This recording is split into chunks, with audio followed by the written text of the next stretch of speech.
Du coup, on va revoir juste quelques points très, très simples sur ce qui était l'introduction. Donc, on avait vu que c'était une lettre qu'on appelle une lettre très, très large, qui n'est pas une lettre de circonstance. L'apôtre Paul s'adresse aux Éphésiens, donc l'église d'Éphèse. Et contrairement à Colossiens, par exemple, ou à Corinthiens, l'église d'Éphèse, elle, cet écrit n'est pas fait parce qu'il y avait une situation particulière. Sinon, elle est plus le fruit d'une méditation que l'apôtre a eue pour pouvoir mûrir pendant sa captivité. Il faut savoir aussi que ça fait partie de ce qu'on appelle des lettres à la captivité parce que l'apôtre Paul, quand il écrit cette lettre, était en prison. Donc, au niveau du contenu de cette lettre, elle se présente vraiment comme un exposé de la foi chrétienne, un stade avancé de maturation et de la pensée de l'apôtre, hein. Donc, en gros, on bénéficie du meilleur moment intellectuel et de sagesse de l'apôtre pour pouvoir nous écrire cette fameuse lettre, une lettre qui est aussi appréciée, par exemple, que celle de Romains, parce c'est du gros contenu, c'est épais, c'est large, on va le voir, hein. Là, on va attaquer aujourd'hui le premier chapitre. Et l'idée, c'est de pouvoir forger l'identité des chrétiens, en fait. Le message central, c'était l'unité en Christ et la réconciliation cosmique avec lui. Et on avait vu, en fait, que ça se passe en deux temps. Il y a une partie purement théologique dans le sens où il y a l'étude de Dieu, et c'est pas un mot forcément biblique, ça, mais c'est un mot que l'humain a trouvé pour pouvoir vraiment s'intéresser à ce que Dieu dit sur lui, donc de la partie doctrinale aussi, donc purement théologique. Et puis après, il y a la théologie pratique. Du coup, comment ça s'applique à nous? Qu'est-ce que ça a à voir comme impact pour nous? Et c'est pour ça qu'il y a quelque chose de très ressemblant à ce qu'on voit aussi dans l'épître aux Romains. Bon, bah, le contexte de la ville d'Éphèse était un peu particulier. Vous savez que c'était un lieu important dans lequel il y avait beaucoup de commerce, il y avait de la culture. C'était une grosse, grosse ville, la ville d'Éphèse. Et du coup, il y a aussi énormément de batailles pour justement essayer de garder vraiment cette saine doctrine, mais il y avait beaucoup de dieux aux alentours et du coup une tentation pour tous les chrétiens d'aller chercher dans d'autres dieux. Dans le contexte où ils étaient, il y avait les dieux, il y avait les cultes d'Artémis, on avait vu ça aussi, hein, la déesse Artémis, avec la déesse Diane, c'est pareil, qui est pour la fertilité. Il y avait énormément de choses qui étaient faites. Du coup, en fait, on pouvait se corrompre. Le peuple pouvait, à un moment, peut-être se corrompre à cause de justement le contexte qui était un contexte pas facile, donc pour pouvoir persévérer en fait dans la foi. Et c'est là en fait où Paul vient donner des thèmes et puis des choses qui sont extrêmement puissantes. Vraiment des choses qui sont fortes. Et du coup, il y a des thèmes fondamentaux comme la récapitulation, le fait vraiment de ramener toute chose sous un seul chef, donc Dieu réuni sous le gouvernement de Christ. En gros, c'est cette histoire de que tout se retrouve en Christ et que nous devons, nous, du coup, ça nous invite à pouvoir nous abandonner en Christ. Et puis, il y a aussi un peu le thème autour de l'Église qui est un peu partagé, on va le voir plus tard. Et il y a aussi la révélation, ce qu'on appelle du mystère de Dieu, avec justement des choses qui sont articulées, plus ou moins de manière accessible. En tout cas, il y a plusieurs choses qui vont être évoquées, on va les attaquer directement. Mais pour faire très très simple, donc maintenant on attaque le premier chapitre. Et justement, dans le cadre de ce premier chapitre, j'avais à cœur de faire quelque chose d'intéressant avec vous. C'était de pouvoir peut-être vraiment réfléchir sur ce premier chapitre euh, et pouvoir le lire. On va le lire ensemble, tout le chapitre, on va lire tout d'une traite, même si après on va revenir sur des passages, etc. Mais on va déjà lire tout d'une traite. Et en lisant ce texte, vraiment, il ne faut pas oublier que les mots sont importants. Il faut toujours prendre en compte, dès que vous faites de l'étude, et je prie pour que vous puissiez en faire vous-même des études. Je pense que chaque chrétien peut, à la Voilà. capacité, ah, ça a démuté quelque part. Chaque chrétien a la capacité de pouvoir faire des études. Je vais vous donner quelques clés pour pouvoir le faire, mais n'oublions pas que Dieu a inspiré directement cet écrit. Qu'est-ce que je veux dire par là? Je veux dire que chaque détail compte, chaque mot est important. Et du coup, quand on le lit, il faut qu'on le lise avec cette curiosité, il faut qu'on le lise avec cet intérêt particulier, en pensant vraiment que c'est la parole de Dieu, ce qui vient de la bouche de Dieu. Donc, je donne quelques conseils simples au préalable. J'en profite aujourd'hui pour pouvoir donner quelques conseils pour ceux qui veulent étudier la Bible et qui ne sont pas forcément passés par des études bibliques, qui n'ont pas pu passer par une école théologique. Il y en a qui se demandent comment pouvoir étudier la Bible. Je vous donne déjà quelques clés qui me semblent intéressantes. J'en profite aujourd'hui, comme je vous le disais. La première chose, c'est de pouvoir peut-être vous procurer deux ou trois versions bibliques. Il y a des versions un petit peu plus modernes, il y a des versions anciennes, il y a des versions aussi qui s'attachent vraiment au texte original. Donc, peut-être avoir deux, trois versions différentes, ça serait très intéressant. Aujourd'hui, il existe même des outils en ligne, je vais vous en parler juste après. Ce qui est intéressant aussi, c'est qu'il faut essayer d'avoir des introductions dans les livres. C'est-à-dire, dès que vous étudiez un livre, il faut comprendre le contexte et pour ça, elles sont expliquées souvent dans les introductions des livres. Du coup, je vous recommande de pouvoir prendre une Bible d'études. Parmi toutes les versions que vous prenez, prenez une Bible d'études. Moi, ça a été celle-là avec laquelle j'ai étudié. Donc, c'est la Bible du Sommeur. Et cette Bible d'études m'a permis de pouvoir avoir une sorte d'équilibre entre le fait de comprendre le texte de manière très, très simple, mais en même temps, en ayant des introductions hyper intéressantes qui me permettait du coup d'avoir un contexte bien simple. Il y a aussi la nouvelle Bible seconde qui est énorme, là, elle est jaune comme ça, je l'ai aussi. Ça aussi, c'est très intéressant. En tout cas, une Bible d'études, c'est toujours intéressant. Une troisième chose, c'est avoir un dictionnaire biblique. Parfois, c'est déjà dans les Bibles d'études. On a déjà à la fin un espèce de dictionnaire. Mais avoir un dictionnaire biblique, c'est toujours intéressant. Pourquoi? Parce qu'il y a des termes bibliques qui ne veulent pas dire la même chose quand ils sont écrits que lorsque nous, on peut le comprendre aujourd'hui. Et surtout, quand on va étudier la parole, les amis, quelque chose de très important, c'est de penser que nous sommes au service du texte. C'est-à-dire que ne pas aller euh, aborder les textes en cherchant à tirer une vérité qu'on souhaite avoir ou une idée qu'on souhaite nous développer dans nos têtes, mais plutôt de nous mettre au service de la parole. Ça veut dire de laisser la parole dire ce qu'elle a à dire, tout en respectant sa globalité.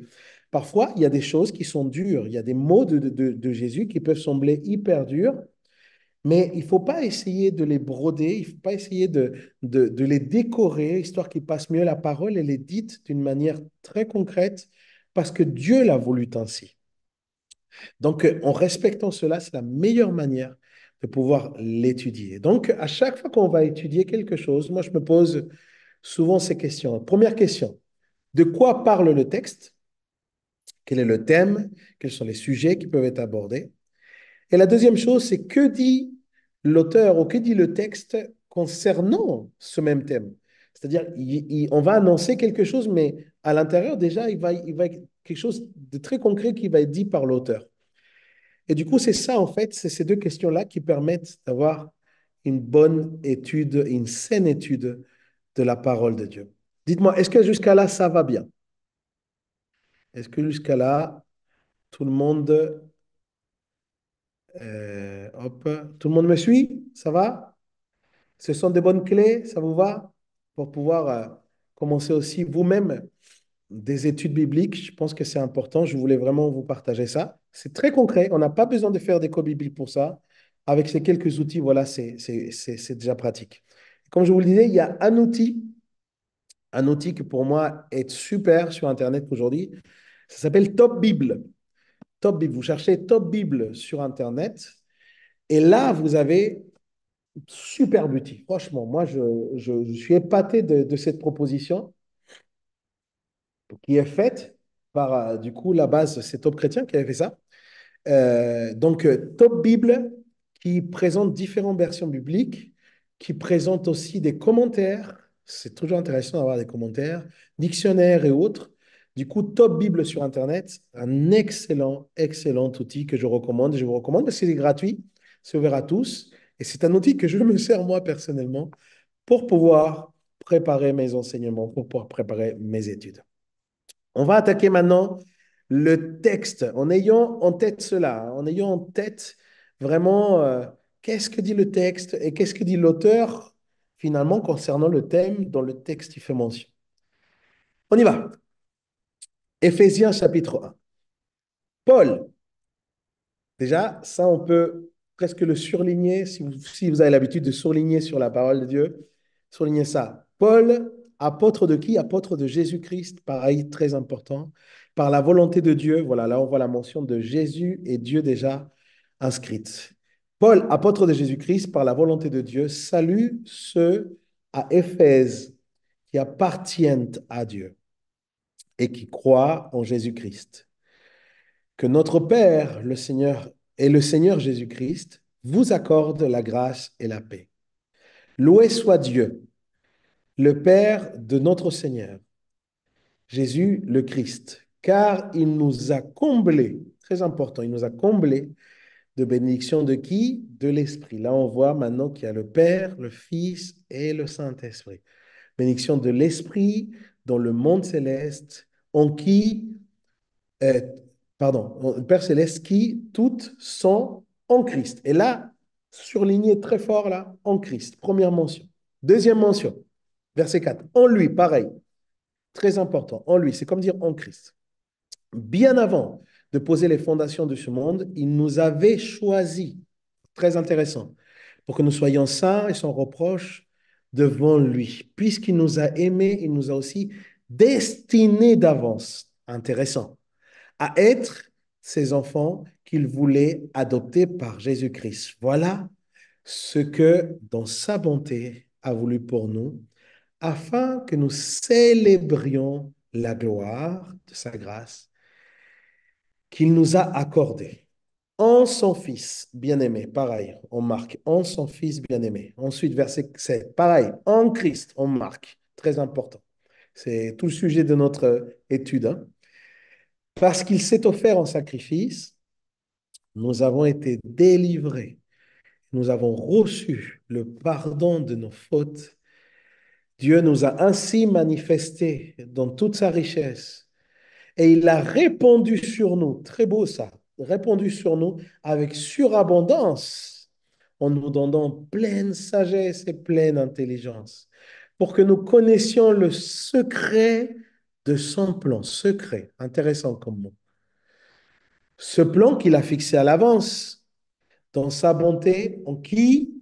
En Christ. Pourquoi? Pour nous conduire vers l'étang de l'accomplissement. Pareil, mention très intéressante. Selon ce plan, tout ce qui est au ciel et tout ce qui est sur la terre doit être réuni sous le gouvernement du Christ. Et c'est aussi en Christ que nous avons été choisis pour lui appartenir conformément à ce qui avait été fixé. C'est lui qui met en œuvre toutes choses selon l'intention qui inspire sa décision. Ainsi, nous avons été destinés d'avance, tenez, là il y a quelque chose qui revient, hein, destinés d'avance, à célébrer sa gloire pareil, une mention qui était déjà dite auparavant, qui se répète, célébrer sa gloire. Nous, tous les premiers, avons placé notre espérance dans le Messie. Et en Christ, encore cette mention est la dernière fois qui va être, enfin l'une des dernières fois qui va être dite ici, verset 13, et en Christ, vous avez aussi, vous avez entendu le message de cet évangile qui vous a porté le salut. Oui, c'est aussi en Christ que vous avez cru. Donc, d'abord en Christ, on a entendu, ensuite en Christ, nous avons cru. Vous avez obtenu de Dieu l'Esprit Saint. qu'il l'avait promis, pour lequel vous avez été marqué de son sceau. Très beau, très important, ça, marqué de son sceau. Pourquoi? Pour lui appartenir. Et c'est cet esprit qui constitue la compte de notre héritage en attendant la délivrance du peuple de Dieu qui s'est acquis ainsi, qui s'est acquis, pardon. Ainsi, tout aboutit à quoi? À célébrer sa gloire. Une troisième fois, c'est mentionné. Pour toutes ces raisons, moi aussi, après avoir entendu parler de la foi au Seigneur Jésus-Christ et de votre amour pour tous ceux qui appartiennent à Dieu, je ne cesse de dire ma reconnaissance à Dieu à votre sujet quand je fais mention de vous dans mes prières. Je demande que le Dieu de notre Seigneur Jésus-Christ, le Père, qui possède la gloire, vous donne par son esprit la sagesse et la révélation pour que vous le connaissiez. Qu'il illumine ainsi votre intelligence afin que vous compreniez en quoi consiste l'espérance à laquelle vous avez été appelés. Quelle est la glorieuse richesse de l'héritage de Dieu que Dieu vous a fait partager avec vous tous, tous ceux qui lui appartiennent. Et quelle est l'extraordinaire grandeur de la puissance qu'il met en œuvre en notre faveur. À nous qui plaçons notre confiance en lui.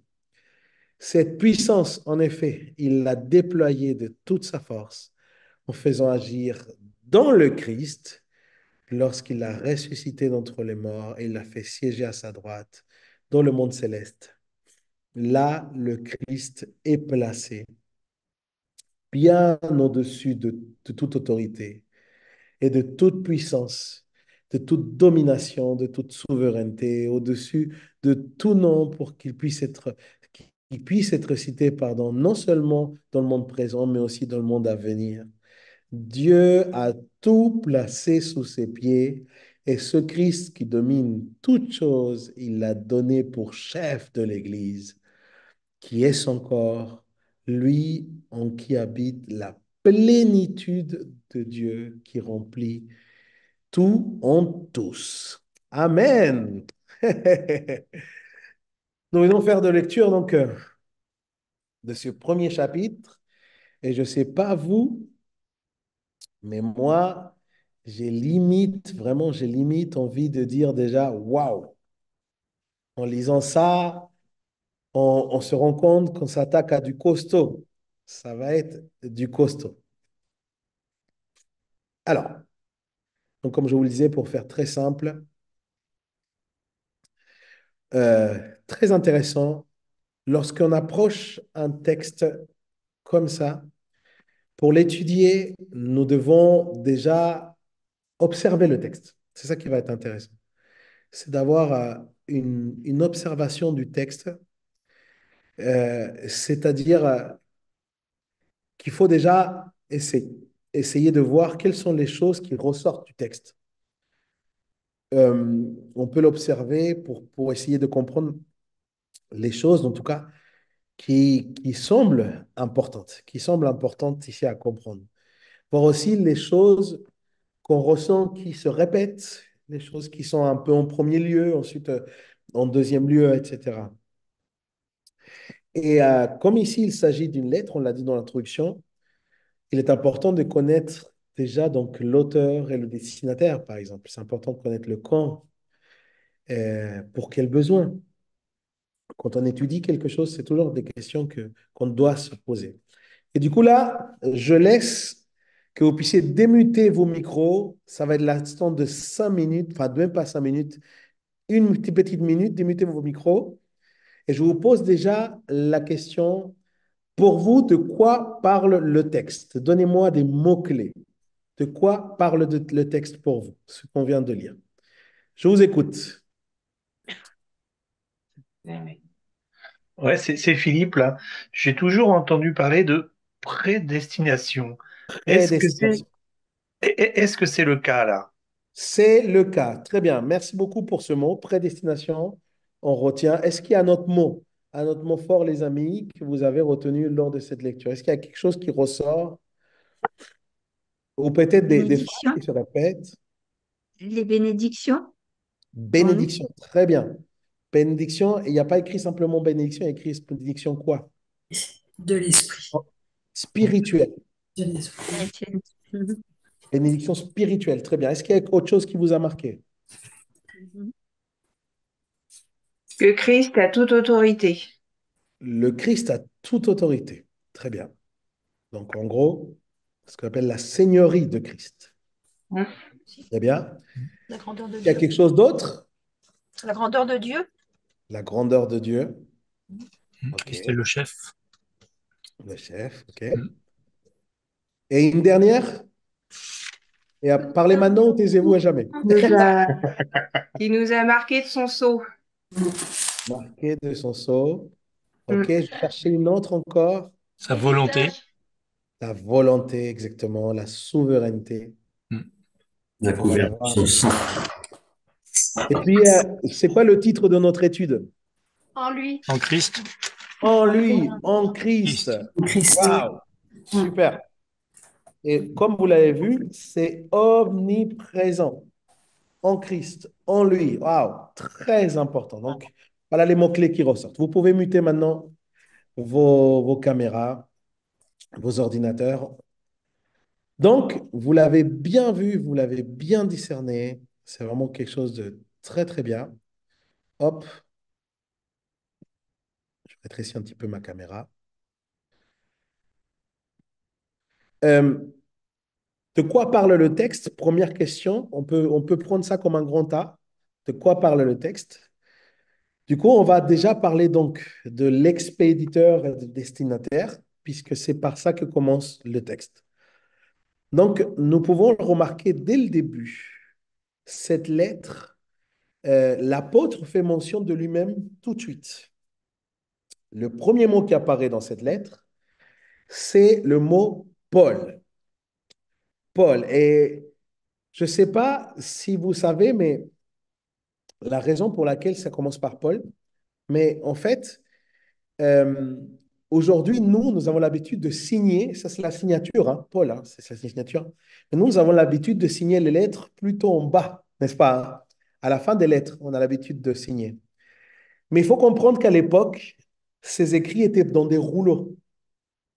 Donc, comme c'était des rouleaux, eh bien, et parfois c'était des rouleaux extrêmement grands. Du coup, s'il fallait aller jusqu'au bout du rouleau pour pouvoir savoir qui est écrit, ce n'était pas pratique. Du coup, ce qu'on faisait, c'est qu'on marquait le titre. Et du coup, c'est la signature déjà au début, histoire qu'on puisse ouvrir le rouleau et on pouvait déjà voir ça. Donc voilà pourquoi d'abord il y a cette mention. Alors bien évidemment, il n'y a pas que ça qui se cache derrière. Il y a bien d'autres choses. En fait, Paul s'identifie aussi et il se définit comme apôtre de Jésus-Christ. Et l'expression, elle est importante parce qu'il ne parle pas simplement de Paul, celui qui aurait été sauvé. Il parle de Paul comme celui qui a été envoyé, l'apôtre d'eux. C'est ça, c'est le sens envoyé, le mot apôtre ici aussi. Donc, il a été envoyé, missionné par Jésus. Donc, ça a son importance. Ça précise son appel qui lui a été donné. Vous voyez juste après, il dit par la volonté de Dieu.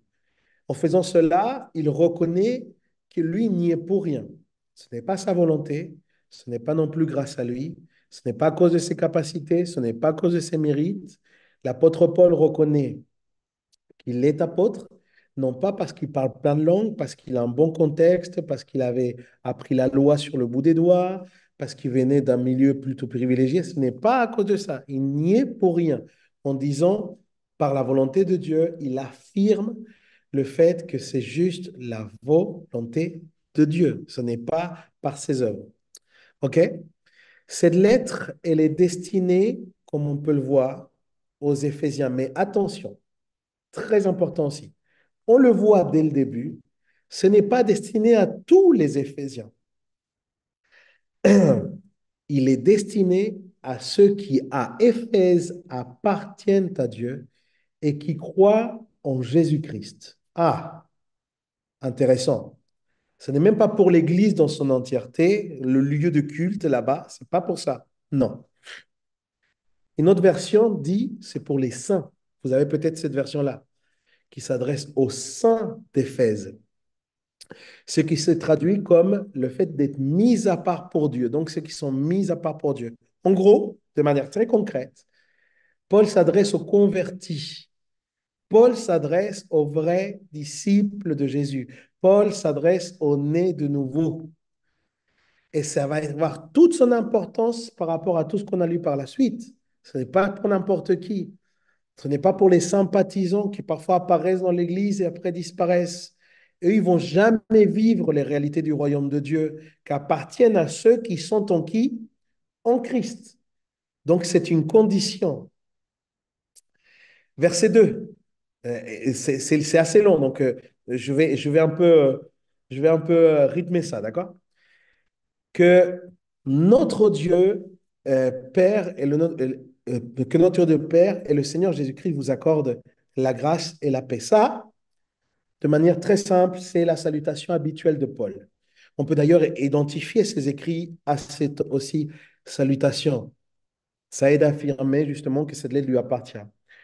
Mais la mention aussi ici est intéressante, qu'on voit déjà la mention du Père et du Fils. Ça veut dire la présence du Père et du Fils dans cette lettre. Il veut la faire marquer là.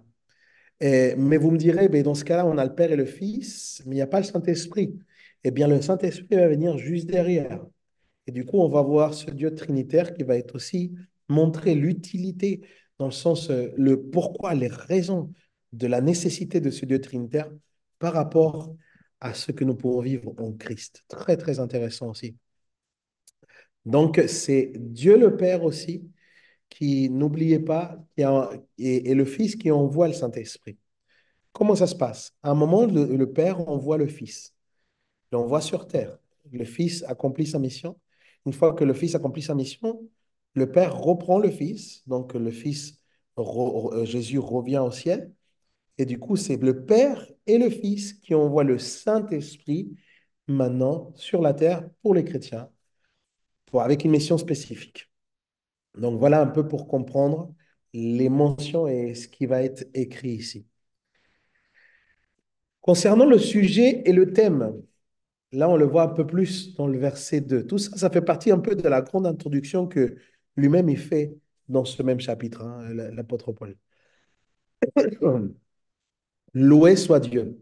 Il y a une autre version qui dit béni soit Dieu, le Père de notre Seigneur Jésus-Christ, notre Seigneur Jésus-Christ, il nous a comblés par des bénédictions de l'Esprit dans le monde céleste.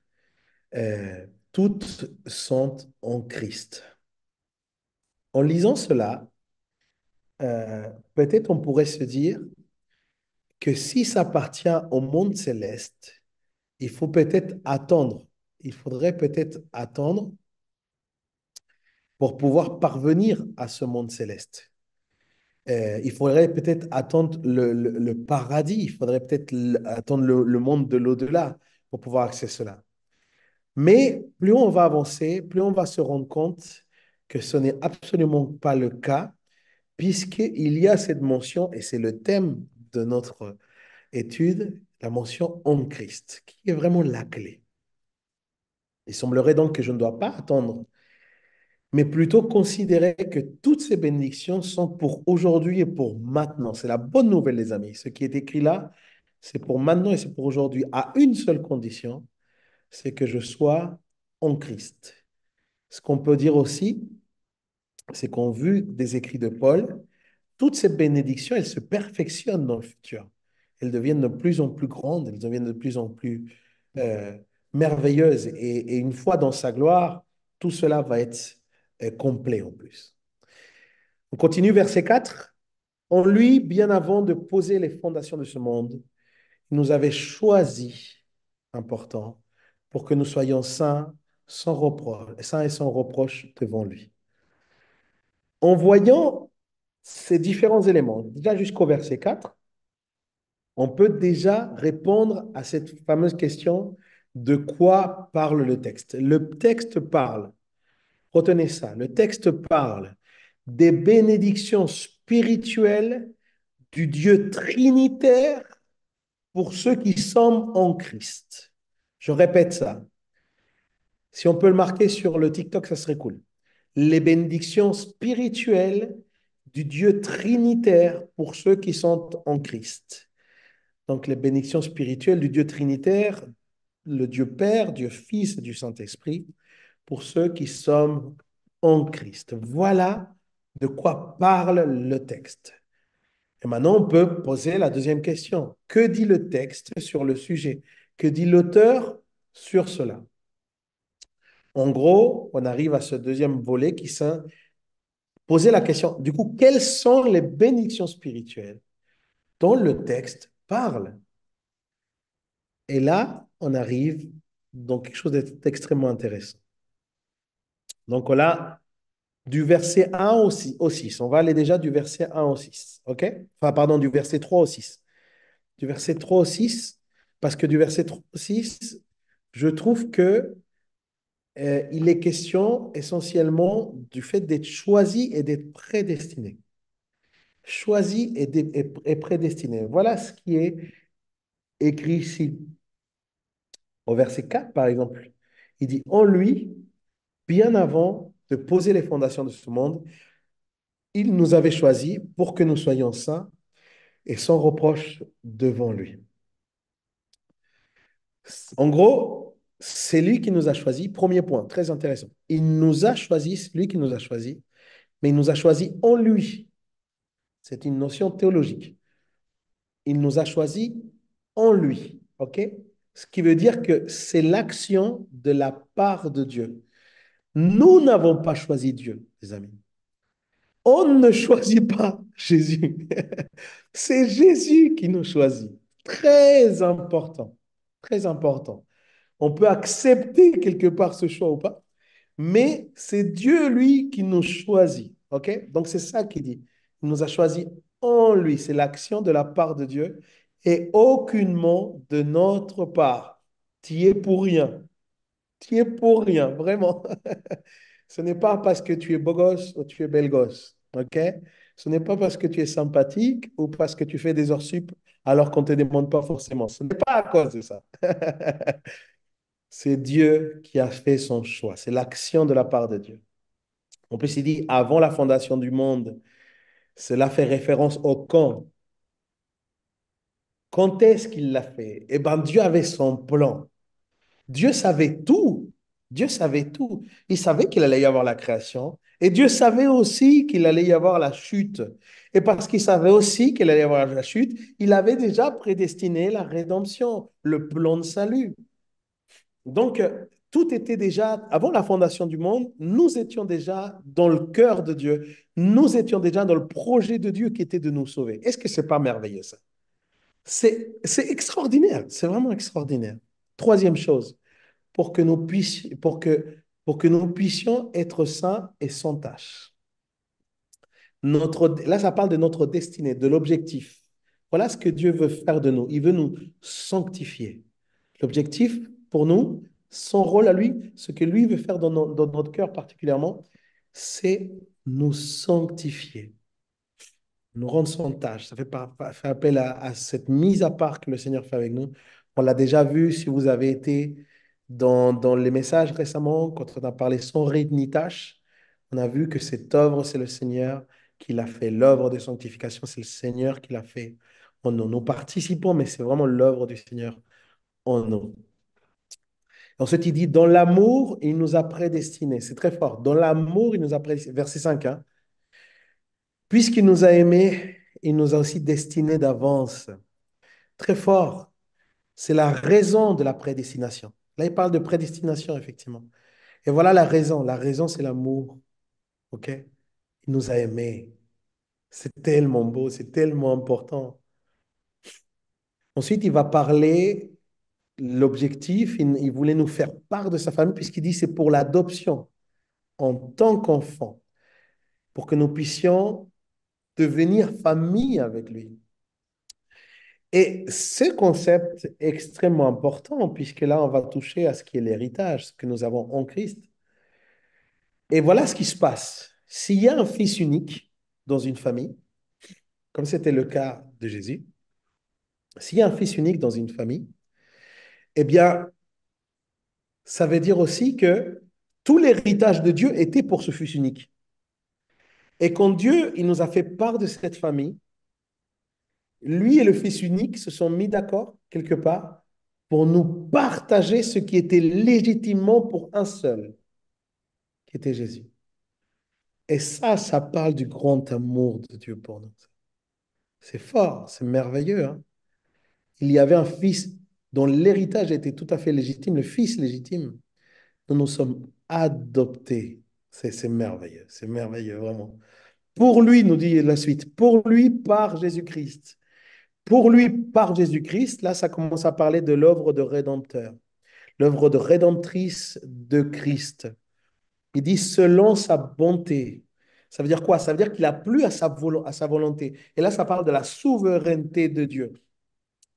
Dans sa volonté. Là, c'est la raison pour laquelle il nous a choisis. Il nous a choisis, c'était son choix souverain. Le pourquoi du comment, de comment est-ce que c'est venu dans le cœur de Dieu, ça, je crois que nous le saurons une fois que nous serons dans le ciel avec lui. C'est là que nous aurons toute cette connaissance. Mais la raison ici, c'est sa volonté, sa souveraineté. Et il y a un objectif pour lequel il nous a choisis. Et c'est ce qui se répète plusieurs fois. C'est pour la louange de sa gloire. Pour la louange de sa gloire. Et c'est pour ça que je nous dis souvent, je nous pose la question, est-ce que ce que nous faisons, est-ce que ce que nous vivons rend gloire à Dieu, glorifie Dieu, honore Dieu? C'est vraiment, c'est l'objectif lequel est choisi pour. Nous avons été choisis pour cela. Ça va bien jusqu'à là? On continue? Versets 7 à 12 maintenant. On va essayer d'aller un peu plus vite. Le temps passe, mais d'une manière incroyable. Je suis épaté du temps là. C'est pas possible. Qu'on arrête cette montre, s'il vous plaît. Au nom de... Versets 7 à 12 nous parle là de la rédemption en Christ. Aussi très intéressant. En Christ, parce qu'il s'est offert en sacrifice, nous avons été délivrés, nous avons reçu le pardon de nos fautes. Voilà ce qu'est la rédemption, le pardon. Nous avons reçu ça gratuitement. En plus, il dit quelque chose de merveilleux. Verset 8, il a répondu sur nous. Il a répondu sur nous avec surabondance. C'est merveilleux. Le coup, là, ça parle du coup. Il nous a choisis et parce qu'il nous a choisis, ce que ça lui a coûté, et ben en fait, il a répondu sa faveur, il a répondu son amour, sa grâce, il a répondu son pardon pour chacun d'entre nous. Voilà ce qui s'est passé. Donc, ça parle du coup, mais aussi quand il dit en lui, nous avons la rédemption par le sang. En lui, nous avons, parce qu'il a donné son sang, là, ça parle du fait que nous sommes rachetés par le sang. Le sang de Dieu a été le prix. Et mon Dieu, que nous avons coûté cher à Dieu. Nous avons coûté le prix le plus grand. Et ça parle aussi de quel amour, quel regard le Seigneur a sur nous, hein. Nous qui ne sommes rien, le Seigneur a payé le prix de sang pour chacun d'entre nous. Le pardon de nos péchés, selon la richesse de sa grâce, il nous dit après. Le pardon de nos péchés selon la richesse de sa grâce. Dieu a ainsi manifesté sa grâce dans toute sa richesse. C'est la fin du verset 7, on dit ça. Donc là, il est en train de dire que c'est le moyen du salut, en fait, cette grâce abondante. Comment est-ce que Dieu a fait? Eh bien, il a pris la grâce, en fait. C'est sa grâce. Ça a été le moyen vraiment pour que nous puissions, chacun d'entre nous, obtenir ce salut. On n'obtient nullement le salut par nos œuvres, on n'obtient nullement le salut parce que on peut faire ceci ou faire cela, ou parce que les gens disent de nous qu'on a un bon témoignage ou pas. C'est pas ça qui fait ça. C'est vraiment que la grâce de Dieu. Le chrétien, l'enfant de Dieu, le converti, le né de nouveau, sait et comprend que tout ce qu'il vit n'est que de la grâce de Dieu. À aucun moment, il considère que ce qu'il a, il le mérite. Mon frère, tu peux très bien bosser à ton travail et tu peux obtenir une promotion, c'est chouette, Mais si Dieu ne veut pas que tu obtiennes cette promotion, tu ne l'obtiendras pas. Il y a d'autres personnes à côté qui font peut-être autant que toi ou plus que toi et qui ne l'ont pas. Il y a d'autres personnes aussi, peut-être qui font moins que toi et qui obtiennent des choses. Eh, ça là, ça ne t'appartient pas. Toi et moi, nous vivons sous la grâce et que pour la grâce et par la grâce de Dieu. Alors, euh, le verset 10, le verset 9, pardon, on rentre aussi avec quelque chose d'intéressant que je voulais voir avec vous. Donc, on commence à parler de toute cette sagesse, cette intelligence, etc., que Dieu nous donne et qui nous offre pour que nous puissions connaître, mais connaître quoi? Et là commence quelque chose de très intéressant. Il parle de mystère, il parle du secret. Je ne sais pas si vous avez ça, vous, dans votre Bible. Dans verset 9, ça parle soit du secret de son plan ou du mystère de son plan. Alors, quand la Bible parle de mystère, c'est pour ça que je fais un aparté, ça me semble important de pouvoir vous le partager. Quand la Bible parle de mystère, voilà, ça c'est un mot, par exemple, que si vous étudiez, vous, la parole, et que vous avez un dictionnaire biblique, c'est important d'aller le chercher. Qu'est-ce que ça veut dire mystère selon la Bible? Eh bien, si vous cherchez, vous allez vous rendre compte que le mystère, ce n'est pas le fait d'avoir un truc genre caché, genre, mince, il y a eu un accident, c'est mystérieux. Je ne sais pas ce qui a pu arriver. C'est pas ça, en fait. C'est pas dans la même notion que nous aujourd'hui. Le mystère, selon la Bible, c'est il y a quelque chose qui a été annoncé auparavant et ça s'accomplit maintenant. Voilà, quand ça parle de mystère, ça parle de l'accomplissement de quelque chose qui a été annoncé. À l'époque, on ne savait pas de quoi on parlait. Quand ça se produit, on comprend de quoi il s'agissait. Donc, c'est ça la notion de mystère ici, qu'il est utilisé. Et il parle du plan qu'il a fixé d'avance. Ce mystère, c'est le secret de son plan qu'il a fixé d'avance. Personne n'avait compris, personne n'aurait cru qu'un jour, Jésus-Christ, le Fils de Dieu, allait s'incarner pour pouvoir donner la rédemption. Ça, c'était quelque chose d'inconcevable. C'était inconcevable aussi qu'il soit né à Bethléem. C'était inconcevable qu'il rentre dans la ville sur un âne. C'est quoi ça? Quel genre de roi, quel genre de messie fait ça? Et bien, tout ça, ça fait partie du mystère, des choses qui étaient annoncées dans l'Ancien Testament et qui nous sont révélées ensuite dans le Nouveau Testament au travers de la vie de Jésus-Christ. Est-ce que jusqu'à là, ça va bien? Faites-moi un petit signe. Voilà. C'est plus clair que la semaine dernière, non? C'est mieux, hein? Parce que l'introduction avait été technique, je le sais, je m'excuse encore. Mais là, on rentre dans du très, très concret. Donc, nous avons donc dans toute cette section, du verset 7 au verset 12, la partie qui parle de la rédemption en Christ. Je vais aller encore plus vite. Je suis désolé, il est déjà 51. Et il me stresse cette montre. On arrive après ensuite dans ce qui est le verset 15 et 16. Le verset 15 et 16 est très particulier. Je saute tout de suite dans cela parce que euh, le verset 15 et 16 nous parle de l'habilité finalement que le Seigneur nous donne pour pouvoir prier à Dieu, mais aussi de l'habilité que le Seigneur nous donne pour pouvoir l'entendre. Et là, c'est intéressant. Là, ça donne vraiment tout son sens aussi à l'Esprit de Dieu, etc. Regardez, versets 15 et 16 nous disent, pour toutes ces raisons, moi aussi, après avoir entendu parler de la foi au Seigneur Jésus, de votre amour, ceux qui appartiennent à Dieu, je ne cesse de dire ma reconnaissance à Dieu et à votre sujet quand je fais mention de mes prières.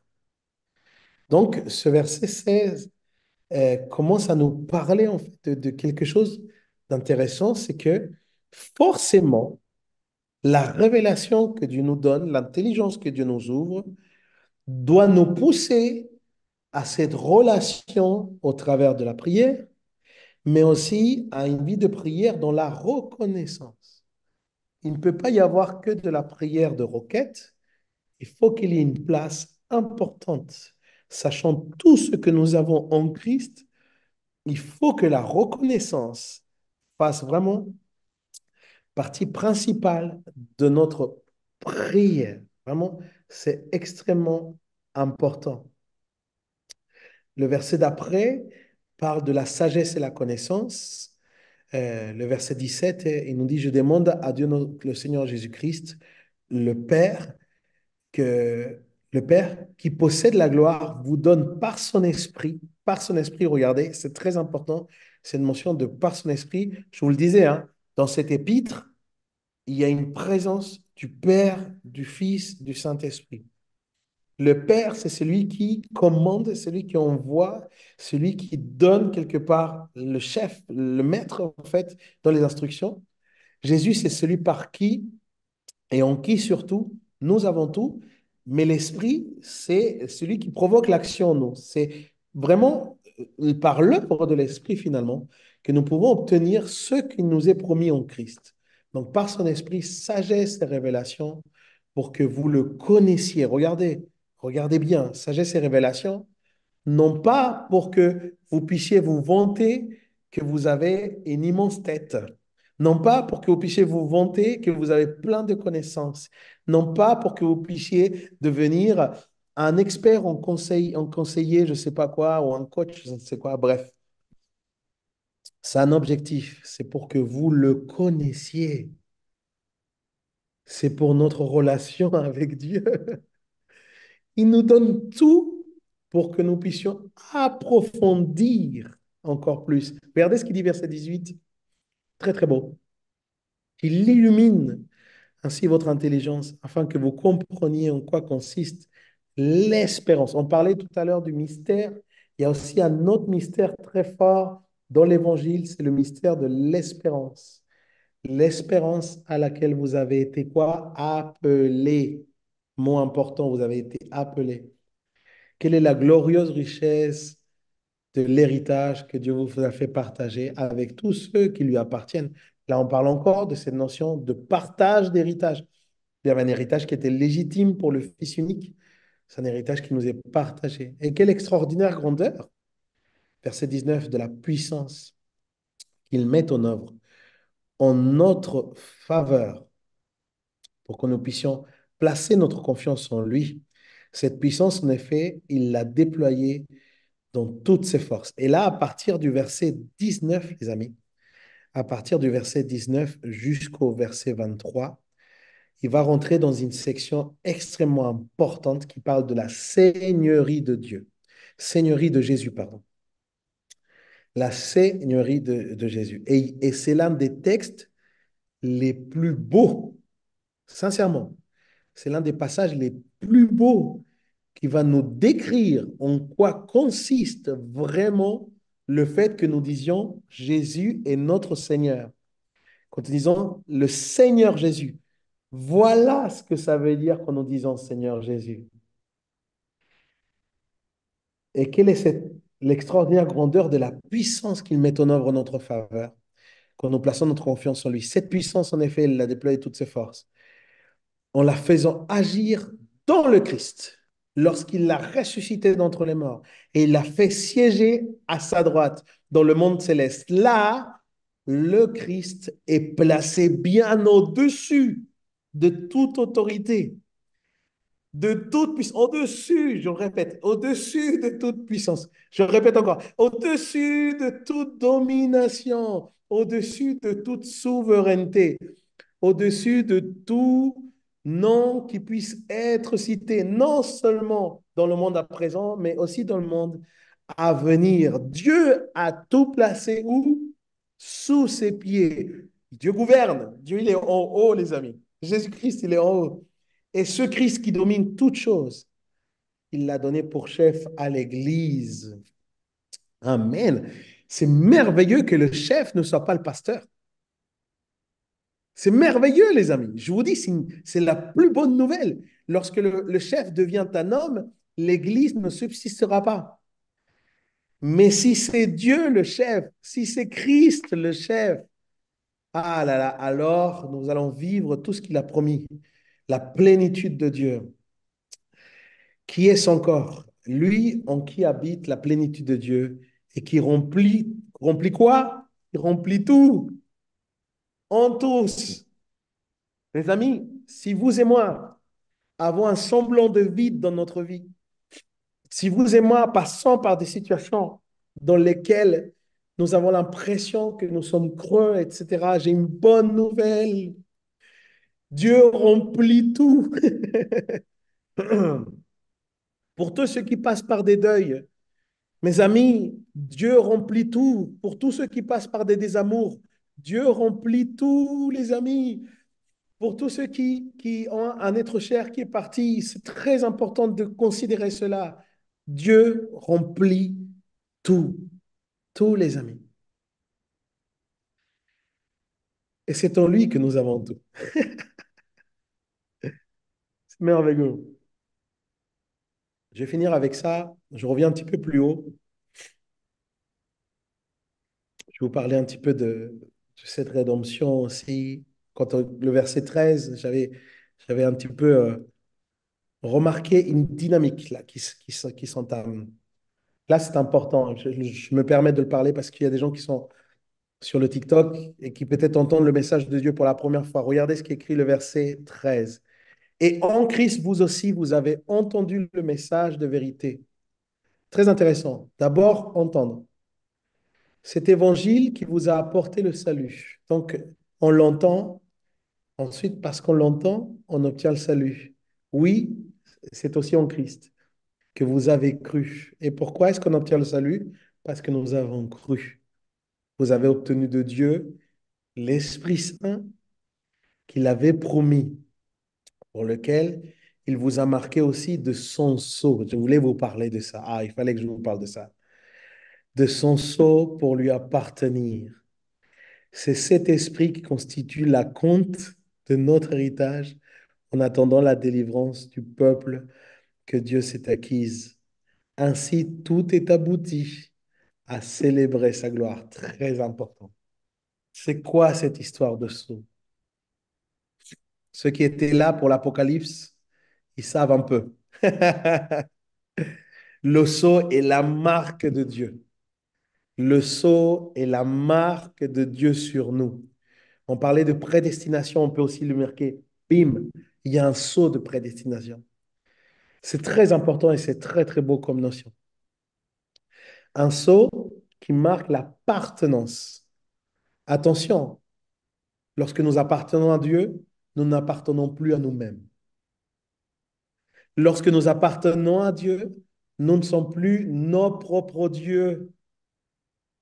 C'est lui le seul Dieu. Et il ne partage pas de gloire. Il ne partage pas de place. Il veut pas. Il est à notre niveau. Il ne se bat même pas avec nos idoles, hein. Il est à notre niveau, notre Seigneur. Mais il ne partage rien. Et du coup, il dit ça, on lui appartient et il y a un sceau, les amis. Et regardez ce qui est marqué, la compte de votre héritage. La compte de notre héritage. Pourquoi est-ce qu'il parle de ça? Parce que c'est comme pour la rédemption. Il fait notion à la rédemption.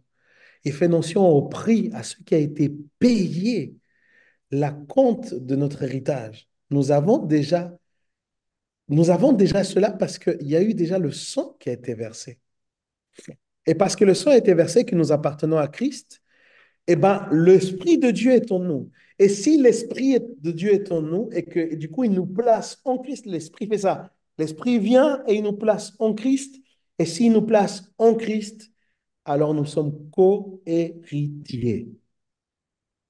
Il n'y a plus rien qui empêche l'enfant de Dieu, le Fils de Dieu, la fille de Dieu, d'être co-héritier du Christ, puisque nous avons ce sceau. Nous avons été appelés, nous avons été prédestinés. Nous sommes dans la volonté souveraine et merveilleuse du Seigneur. Ah, les amis, je ne sais pas vous, mais j'ai envie de dire gloire à Dieu. Merci, Seigneur. C'est extraordinaire ce que nous allons voir au travers de chaque chapitre de cette épître, croyez-moi. On va apprendre énormément, énormément de choses. Donc, gloire à Dieu pour cela. Et, euh, et puis voilà, je vais laisser maintenant un petit temps pour des questions. Vous pouvez démuter si vous avez des réactions ou des questions.